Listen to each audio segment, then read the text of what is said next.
Okay, so it's two after, so I'm gonna get started, but the beginning part is just intro. So if you don't know me, my name is Julia Serano, and today I'm gonna be presenting a talk entitled Making Sense of Debates Regarding Gender-Affirming Care and Trans Youth. And it'll be about 15 minutes long, which will give us about 15 minutes for Q&A afterwards. And I also created a resource page for this, and I just dropped the Medium link into the chat for that. And that basically compiles over a dozen medium essays that I've written over the subject over the years, covering a variety of subtopics, which I won't be able to get to here, but you can always consult that later. And a little bit about me. I was trained as a scientist. My PhD is in biology. And in the early 2000s, shortly after my transition, I started writing about trans issues. And specifically, I began writing about trans-related science and healthcare in the mid-zeros for my first book, Whipping Girl, A Transsexual Woman on Sexism and the Scapegoating of Femininity. And I've since attended and presented at numerous trans health conferences and published a couple journal articles in the field. And for much of that time, it was a very niche subject that very few people took interest in who weren't directly impacted by it. And so this began to change around 2015 to 16, which is when the current anti-trans backlash began to coalesce in the wake of the so-called transgender tipping point. And over time, this eventually blossomed into what we have now, which is a full-blown moral panic. And I'm sure you're well aware of certain manifestations of it, such as people ranting about, grooming or gametes or imagined restroom predators or transvestigating female Olympic boxers and so forth. And of course, people who are swept up in this moral panic will often claim that doctors are experimenting on children and rushing kids into hormones and surgery. And so while those latter claims are clearly far-fetched, there are some trans skeptical voices who will make a seemingly more reasonable sounding argument. And this typically hinges on the premise that back when we were growing up, there weren't really any trans kids, but now suddenly there are trans kids everywhere. And if you believe that trans kids are a novel and unexpected phenomenon, then you'll be inclined to believe that gender affirmative care must be some kind of brand new development with little to no research supporting it.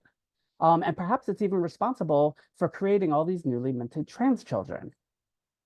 And so once the argument has been framed this way, then it becomes really easy to sprinkle in a few anecdotes about people who detransition, or some technical sounding language like desistance or rapid onset gender dysphoria to create the impression that gender affirming care is completely out of control and should be reined in or halted entirely.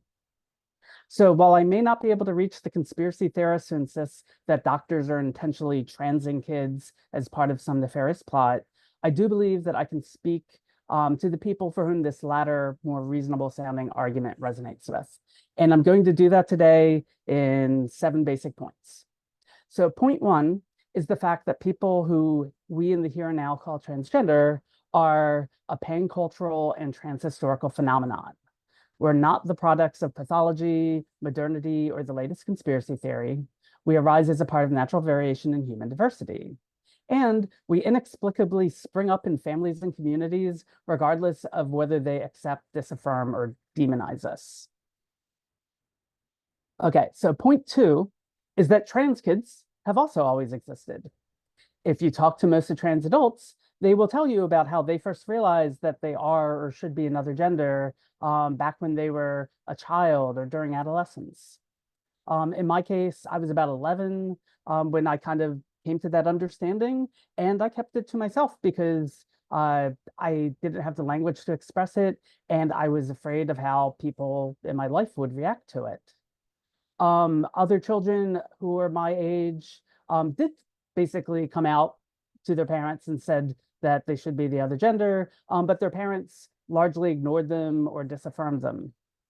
In cases where people were unable or unwilling to express their genders, repress their genders, they were often brought to psychiatrists who subjected them to conversion therapy, which is like behavioral modification programs designed to coerce them into gender conformity. So this is why most of the people who this is why most people who grew up in the 20th century don't remember there being any trans children, because we are effectively disappeared from the public view.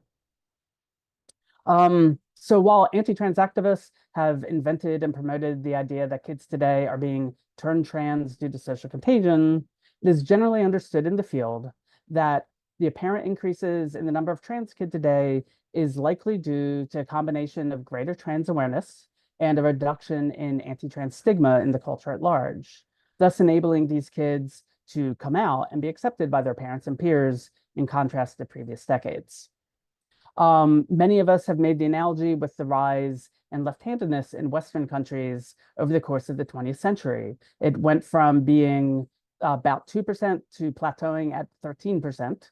And this happened as the stigma associated with being left-handed dropped and adults stopped forcing children to be right-handed.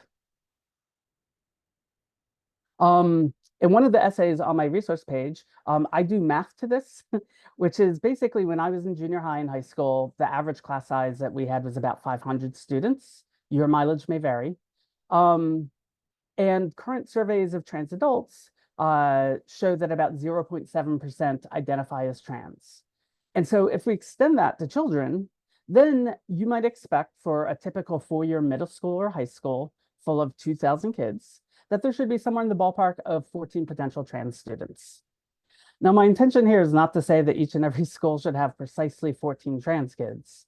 Rather, I'm just pointing out that while most people would find 14 trans students in one school to be shockingly high, it actually shouldn't be a surprise to us if we recognize that trans kids simply exist. Which brings us to point 3. If we accept that trans people exist, then what should we do about it? Well, throughout the 20th century, Western doctors tried everything they could in order to try to cure trans people, that is, to try to make us cisgender. And so this included perpetual psychoanalysis, aversion and electroshock therapies, administering assigned sex-consistent hormones, for instance, giving a trans woman like me testosterone, and so on. But none of the methods worked at all. The only treatment that has ever reliably allowed trans people to live happy and healthy lives is allowing us to transition. And so some aspects of transition may be social in nature, such as changing one's name, pronouns, clothing, and etc., while others may involve gender-affirming hormone therapy and or surgeries. Studies have shown consistently that transitioning has an extremely low regret rate, typically in the 1% to 3% range, which is far lower than virtually any other medical procedure. Starting in the mid to late 1990s, so almost 30 years ago, doctors began applying gender-affirming approaches to children. And this was done not only because of the success in treating trans adults, but also due to a growing recognition that gender disaffirming approaches, things such as conversion therapy, were not only ineffective, but harmful. So studies have shown that children whose genders are disaffirmed by family, peers, and in school settings experience a host of short-term and long-term negative outcomes, including low self-esteem and life satisfaction, increased depression, self-harm, isolation, post-traumatic stress, and an attempted suicide rate that's many times higher than for children whose identities are affirmed. As I point out in the essay, gender-affirming care for trans youth is neither new nor experimental, which is the first one listed on the resource page. The biggest tell that somebody is being disingenuous about their concern for trans youth is when they focus solely on the potential and largely imagined harms associated with gender-affirming care, while flat out ignoring or dismissing the well-documented harm associated with gender disaffirming approaches. I should add that that essay that I just mentioned also includes a timeline of how gender-affirming care for trans youth gradually developed over the last 3 decades, and includes a reference list of over 100 research studies and reviews supporting the efficacy of this approach. Once again, the rates of kids who discontinue gender-affirming care is in the 1% to 3% range. The essay also lists all the major medical professional organizations that have published position statements in support of the gender-affirming approach. Okay, so there is nothing new nor experimental about any of this. Point 4, clearing up the record about what gender-affirming care for trans youth entails, since there's a lot of misconceptions about it. So basically, if a child is gender diverse in some way, rather than being shamed by their families and coerced into gender conformity, they're instead given space to explore their genders. If they persistently, insistently, and consistently identify as a gender other than the one they assigned at birth, then they will be respected and they may be allowed to socially transition. So once again, this would be adopting a preferred name, pronouns, gender presentation, and living as a member of that gender. If they remain happy in that gender, then in early adolescence, they may be placed on puberty blockers, which temporarily delay puberty, thus staving off any unwanted bodily changes until they're old enough, often around the age of 16, but that can vary, to make an informed decision about whether or not to hormonally transition. If a child changes their mind at any point along the way, whether during social transition and puberty delay, both of which are completely reversible, or during hormone therapy, then they're free to make appropriate life changes and explore other possibilities. And any potential gender-affirming surgeries that take place typically take place after the hormone therapy stage, so which is usually sometime in early adulthood. So at this point, despite all the assessments that are taking place and the fact that many of these steps are reversible, some people will nevertheless have strong visceral feelings that something is fundamentally wrong with all this, which brings us to point 5, checking our unconscious biases.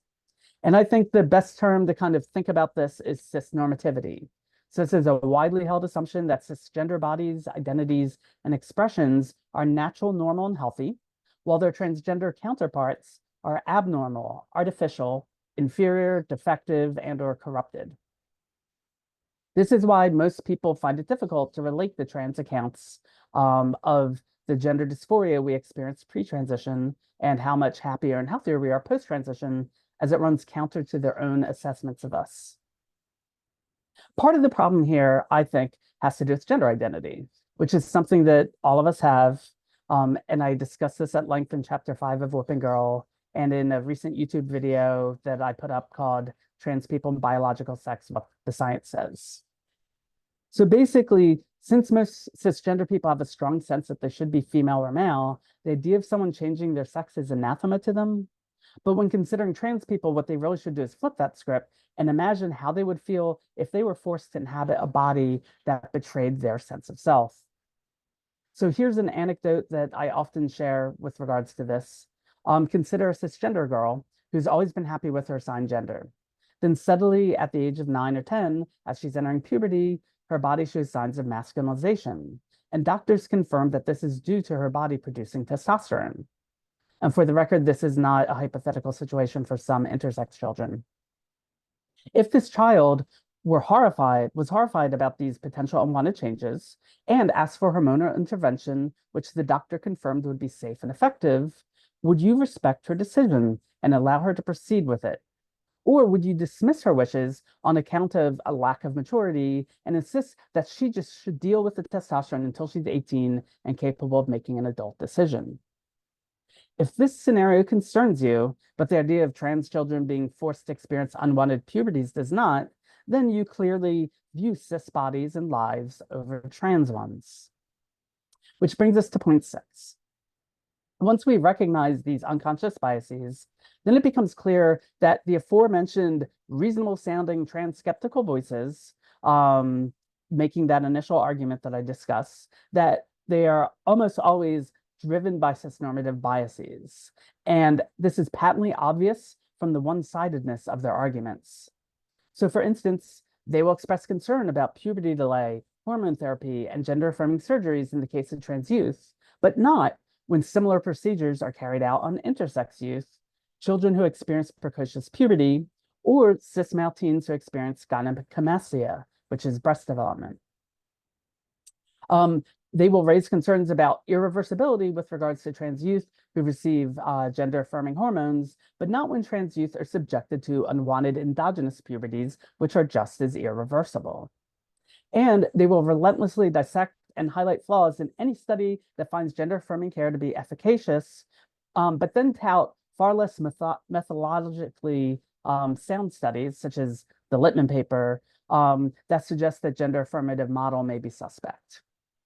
So this may look like hypocrisy on the surface, but their actions are internally consistent once you realize that their unspoken premise that cisgender outcomes are inherently more healthy than transgender outcomes, regardless of what the individual in question personally experiences. And this leads them to insist that children should always be pushed towards cisgender outcomes rather than transgender ones. They may not say this explicitly, but it's clear that that's what they're advocating for and against. So finally, point 7, given the lack of evidence that gender-affirming approaches are causing harm or failing trans youth, these trans skeptical voices have taken to speculation, positing that while trans kids who undergo gender-affirming care may be doing fine now, we have no way of knowing whether they may have regrets or detransition at some point in the future. But the thing is, they have been making these arguments since 2015 to 16 when this whole anti-trans backlash began. So these claims are like 8 to 9 years old at this point. And yet there has not been a mass exodus of teenagers and young adults renouncing their trans identities. All signs point to the fact that children are not adopting trans identities capriciously or frivolously, and that gender-affirming care is helping trans youth live happy and healthy lives. So those are my 7 points. I could talk for quite a long more time about this, and I have in the essays collected in the resource page that I posted in the chat. But I'll stop here at this point and try to answer as many questions as I can. Okay, so there are a couple questions here. So let's see. Oh, can I please repost the list of references? I will do that in the chat right now. There we go. And that's a friend link. So even if you're not a member of Medium, you should still be able to access it through that link. So one question is, do you have any advice for defending against arguments that relate to bioessentialism, pronatalism when it comes to youth? I feel this is a common pushback I receive about betraying biological duty. Yeah, so I mentioned it during the talk. I have a YouTube video. So if you just look me up on YouTube, I think it's the most recent video still. It's called Trans People and Biological Sex, What the Science Says. And in it, I talk about people have essentialist and biodeterminist ideas about biology, which is not how biology works. Biology is very complex. Biology results in a lot of natural variation and sexual diversity. And in that, I talk more explicitly about challenging determinism and essentialism. And so that would be the first thing I would say with regards to that. It is hard when people just feel very strongly they and they're not making biological arguments, they're making kind of gut reaction arguments about how they view the world. So it's sometimes difficult to counter, but hopefully that video might be helpful. So another person asked, what are the most recommended books on this subject? So there are a couple. So one that I'm actually reading right now that's really good is Jack Turbin has a book. I think it's called Free to Be, or Free to, I think of the Free to Be You and Me song. I think it's called Free to Be, and it just recently came out. So if you Google Jack Turbin, it's a really good book, and he's well respected in the field. That is the first one that pops into my head. I know if you're interested more, like kind of like academically, Time Meadow had a book called Trans Kids that came out a few years ago, I think around 2018 or 19. That's a sociological perspective on trans kids and the ways in which treating trans kids has changed or shifted over the years. Those are the first two that pop into my mind. Somebody put Jack Turbin's book in the chat, a link to it, so that's great. those are two books that immediately come to mind uh, in my essays that are on my resource page. So one thing I've really tried to do, because there's so much, uh, the anti-gender affirming care movement is a lot like the anti-vax movement in that there's a lot of science denial that goes on in it. And so because of that, in a lot of my essays, I link to papers, research papers, and reviews. And a lot of them are written very accessibly. Some of them are not, but I think some of the language around this topic, even though they're academic articles, um, they might be of help to you. So you could try clicking on some of those links. I try to click the links that are publicly accessible whenever possible. Um, so let's see. Right now, those are the questions that I've seen so far. If anyone has any other questions, we still have like 8 minutes. Oh, here's one in the chat. Is there research on older trans adults witnessing this whiplash from the celebratory trans tipping point to the backlash, trying to revert to times of erasure they grew up with? So I don't know of any research on this. Um, I will say, I'll give you my perspective on this. It is very strange. I felt like when I transitioned into zeros, like most people didn't know anything about trans people. And that was very difficult. Having no trans visibility at all can be very difficult. At the same time, there were aspects about that that were somewhat better, made life easier than kind of the environment we're in now, where literally every day I'm bombarded with anti-trans stories. The right wing here in the US, like on Fox News, they're just relentlessly talking about trans people. Um, it's it's unhealthy for them, and it can also make it really kind of difficult to move through the world right now. And so I would love to go back to a point where there is less, that people acknowledge that trans people existed, but that there is less attention paid to us. Because a lot of the attention that get paid to trans people is essentially scrutiny and demonization. So I'd say, what are your thoughts on remaining on overtly toxic platforms like Elon's X versus giving up on them and moving elsewhere? This is a really good question. I am very active.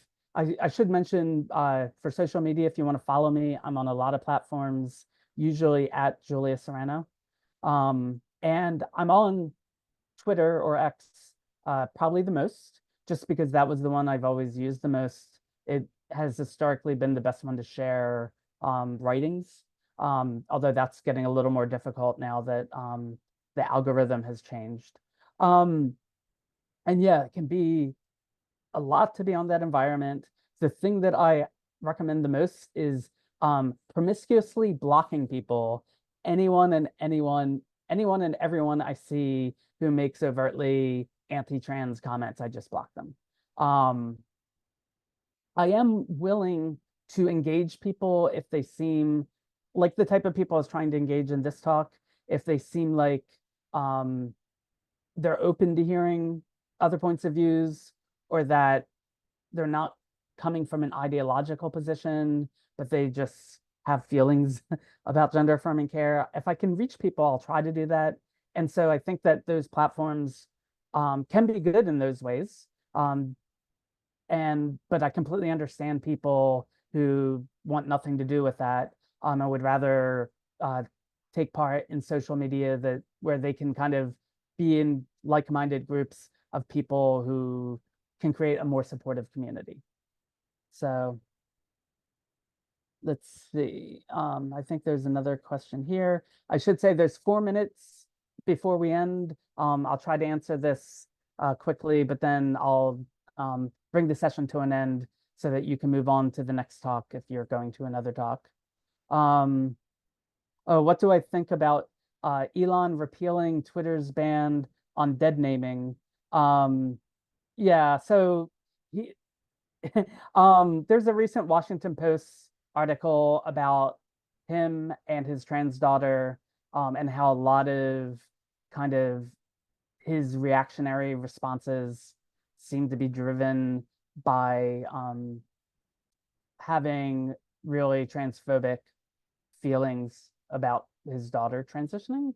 Um, so he has done things not only repealing the Twitter used to have a ban on dead naming, he's repealed that. He's made cisgender a slur. So a lot of times if you say cis or cisgender, you'll get a warning statement, or it'll say that it'll reduce the visibility of that tweet, which is all very unhinged behavior. I think that there's a lot of the people, particularly, I've been using the idea of conspiracy theory to describe a lot of it, because it really is, whether it's him, whether it's, I don't know, a potential children's author who's very famous and has a tendency to threaten to sue people. Yeah, there are just a lot of people that very unfortunately, people call it transphobic brain rot. And it makes it really difficult, especially when they're in social media platforms. And it really makes it hard with issues like this, that so many people are really passionate about, you know, seriously believing that doctors are purposefully pushing kids into hormones and surgery, that it just becomes really difficult to have intelligent conversations about these important and complex and nuanced topics when all those people are ranting all the time. So, okay, which platforms can I follow you? So I'm said I'm mostly on, let me actually do this real quick. I'm going to put in my social media link that has everywhere I am on social media in the chat. So this will be like the last thing I will do here. It's 11:29 now. So I'll keep this on until for another 30 seconds, and then I will stop. But thank you all for coming out, and I really appreciate the chance to speak to you about this, and I hope that the talk and my writings on this have been helpful to you. So I hope you all have a great rest of your day and enjoy some remaining talks. Okay, so I'm going to end 5, 4, 3, 2, 1. Take care, everybody.